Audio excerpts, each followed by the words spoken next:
بسم اللہ الرحمن الرحیم وما لکم لا تقاتلون فی سبیل اللہ والمستضعفین من الرجال والنساء والولدان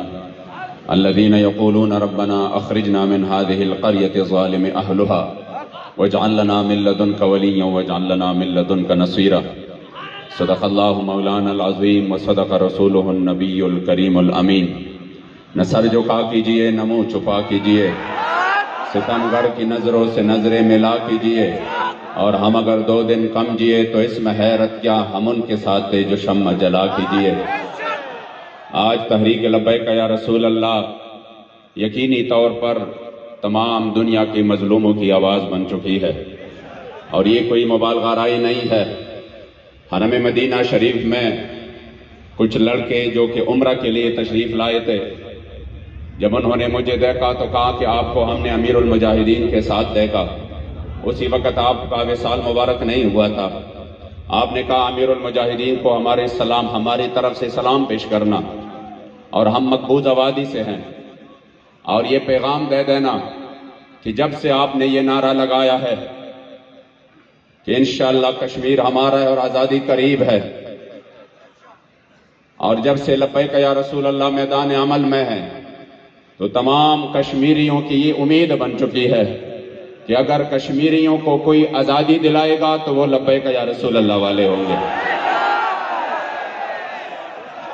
آج آپ کا یہ جمع غفیر ان کو یہ پیغام دے، ان کی تسلی کے لیے ہے، یقیناً ان کی تسلی کے لیے کہ لبیک والے ہمارے ساتھ ہیں، اور یقیناً پوری دنیا کو پتا ہے کہ جب 47-48 میں قبائل سے لشکر آیا اور انہوں نے جا کر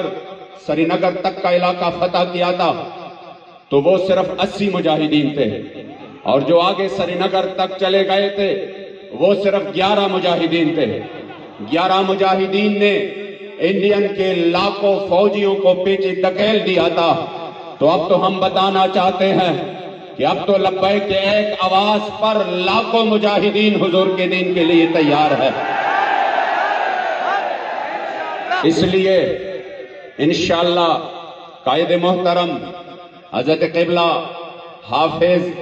سعد حسین رضوی حفظہ اللہ نے آج کے دن، جس طرح فیضی صاحب نے فرمایا نا کہ آج وہ تو یہ بھی بھول چکے ہیں کہ جو 12 سے 12:30 تک کھڑے ہونا تھا وہ تو وہ بھی بھول چکے ہیں، لیکن لبیک والوں نے یہ دن، حالانکہ آپ کو پتا ہے کہ کل ولیمہ ہے، شادی کی ایام ہے، مگر پھر بھی الحمدللہ یہ لبیک کی خصوصیت ہے، یہ لبیک کی قائدین کی خصوصیت ہے کہ اگر اتنا بڑا سانحہ اور حادثہ پیش آئے جس سے ابھی تک لبیک کے جوان بھی نہیں نکلے، تو صاحبزادگان صاحبان کے لیے تو بہت بڑا صدمہ، لیکن چہلم پر حضور کے عزت و ناموس کے بات نہیں بولے، اور فرانس کو للکارا، پوری دنیا کو للکارا، اور کر کے کہا کہ جو ہمارے ساتھ معاہدہ ہوا ہے ہمیں یاد ہے، بلا بابا جی ہمارے سے تشریف لے گئے لیکن مشن ہمیں چھوڑ گئے۔ میں سلام پیش کرتا ہوں کہ ان ایام میں کہ کل آپ کا ولیمہ ہے، لیکن آج کشمیر والوں کو نہیں بولے۔ ہم یہ پیغام دینا چاہتے ہیں، ہم آپ کو بولے نہیں ہے، نہ بولیں گے انشاءاللہ، ہر لمحہ پر انشاءاللہ ہم تمہارے ساتھ ہیں، اور وہ وقت قریب آنے والا ہے کہ انشاءاللہ لبیک کے مجاہدین حضور کے دین کے لیے یہ پرچم بلند کر کے آپ کو آزادی دلائیں گے۔